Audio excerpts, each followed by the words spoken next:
नमस्कार, मैं हूं आकाश तिवारी। आप देख रहे हैं प्रतापगढ़ टुडे।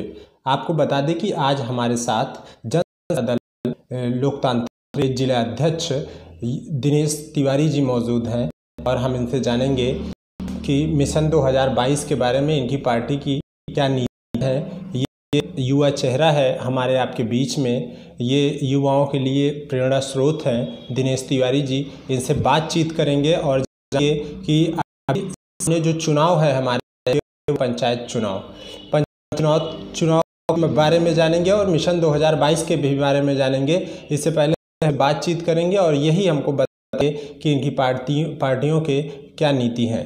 जी दिनेश जी, आप बताएं कि जो ये पंचायत चुनाव को लेकर तैयारियां चल रही हैं आपकी पार्टी के, में क्या तैयारी चल रही है और आगे क्या नीति है आपके पार्टी? पंचायत चुनाव के बारे में हमारी पार्टी ने है कि हम पंचायत को दखल नहीं देंगे और खास धान और बीडीसी चुनाव में। जिला पंचायत चुनाव हमारे पार्टी के जिला रामचल और हम युवा अध्यक्ष हैं और अनिल कुमार सिंह लाल साहब जी जो गोपाल जी के प्रतिनिधि हैं, और इसके अलावा कुंडा बिहार की सीटों पर ही हमारी पार्टी जिला पंचायत सदस्य चुनाव लड़ाएगी और चुनाव हमारी पार्टी दखल नहीं देगी। बाकी जिले में चुनाव नहीं लड़ाया जाएगा अधिकृत रूप से, लेकिन जो पदाधिकारी हैं पार्टी से वो सकते हैं, लेकिन घंटा बंडा लगाने पर रोक है।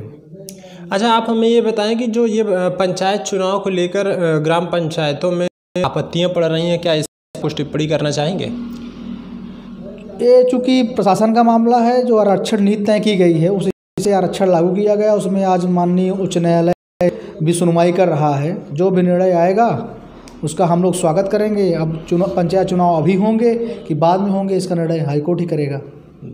अच्छा, आप हमें ये बताइए कि मिशन 2022 के बारे में आपकी पार्टी किस तरह की तैयारी कर रही है और किस तरह से आएगी जनता की?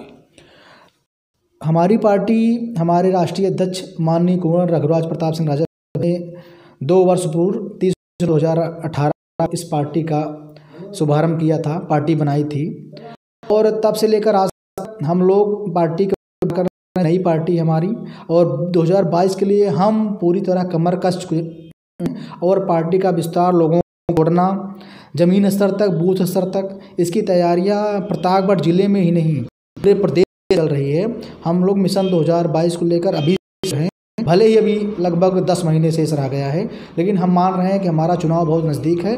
2022 के लिए पूरी तैयारियां हमारी चल रही हैं। अच्छा, आप ये बताएं कि जैसे मिशन 2022 एमएलए का चुनाव सामने है जी, तो इसमें क्या पुराने चेहरे होंगे या नए चेहरे आएंगे? हमारे तो नहीं, पुराने चेहरे बहुत नहीं हैं इसमें। जो भी हैं पुराने चेहरे को मिलेगी या नए चेहरों को मिलेगी। जो काम करेगा, जो होगा, पार्टी के राष्ट्रीय रघुराज राजा भैया ही निर्णय करेंगे। जिसको मौका देंगे वह पार्टी से चुनाव लड़ेगा, नहीं तो सब कार्यकर्ता को में प्रचार करेंगे। अच्छा, हम आप आज पट्टी विधानसभा में बैठे हुए हैं, तो सबसे पहले पट्टी विधानसभा की बात करते हैं। आप हमें ये बताइए, अगर मिशन 2022 जो आ रहा है सामने, एमएलए का चुनाव, अगर पट्टी विधानसभा से पार्टी आपको मौका देती है तो क्या सामने आएंगे? बिल्कुल सामने आएंगे।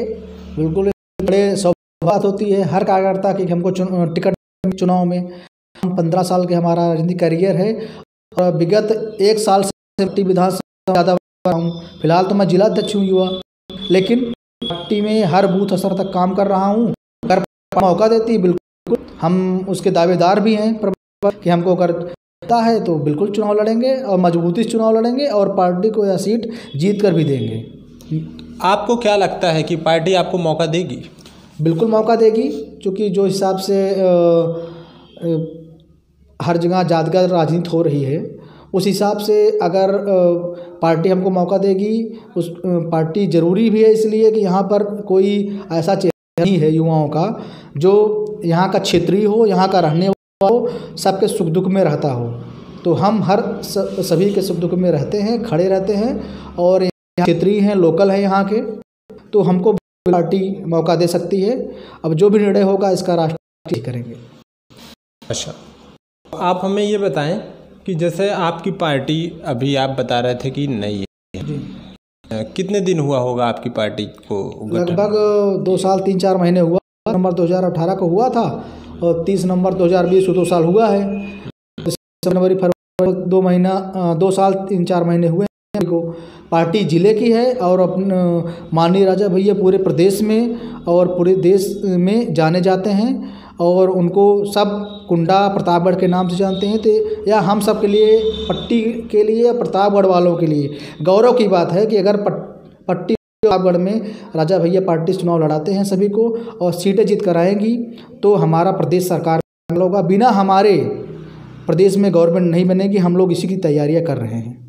अच्छा, लोग कहते हैं कि राजा भैया जो हैं वो अपनी दबंगई के नाते जाने जाते हैं, जबकि आपका कहना है कि राजा जो है वो एक दबंग है या बहुत अच्छे व्यक्ति हैं, किस तरह के प्राणी हैं वो आप बता सकते हैं? आप उनके साथ काफ़ी दिनों से जुड़े हैं, आप बता रहे हैं। या फिर अगर वो दबंग हैं तो जनता उनको लाइक करेगी, क्यों उनको मौका देगी? इसके बारे में आप क्या कहना है? उनको बाहुबली कहा जाता है। बाहुबली 2 प्रकार के होते हैं, एक जंगली जो काम करे, एक जो गुंडा हो। माननीय राजा भैया को वो लोग कहते हैं और फिलहाल तो कहते हैं क्योंकि उनके क्षेत्र में जो 1991 से जब से चुनाव हैं उनका मार्जिन जीत का लगातार बढ़ रहा है। ऐसा भी हुआ है प्रदेश में और देश के इतिहास में कि अकेले एक कुंडा विधानसभा का चुनाव हुआ है, उसमें भी माननीय राजा भैया की लीड बढ़ी है, बढ़ा है और आए हैं। वहाँ की जनता को भगवान की तरह पूछती है क्योंकि वह सभी के, छोटे गरीब हो, किस जात का है, जात नहीं देखते हैं, सभी के सुख में हमेशा खड़े रहते हैं। ये बहुत लोकप्रिय है। हमें लगता है प्रदेश में सबसे ज़्यादा लोकप्रिय अगर कोई है तो माननीय राजा का है। वो दबंग नहीं है, वह जनता के सुख दुख में रहते हैं, इसलिए वह लोकप्रिय है। अच्छा, अब जीत की बात जहाँ आ गई, इस पर हम चर्चा कर लेते हैं थोड़ा। जैसे आप कहना है कि वो वर्षों से लगातार जीतते हुए आ रहे हैं, निर्विरोध कर वह जीते भी हैं, तो इसमें भी कुछ बातें सामने आई थी। लोगों का कहना ये था, लोग उन्हें लोकप्रियता के कारण नहीं बल्कि उनके डर के कारण को वोट देते हैं। इसमें कितनी सच्चाई, इसको बताएं।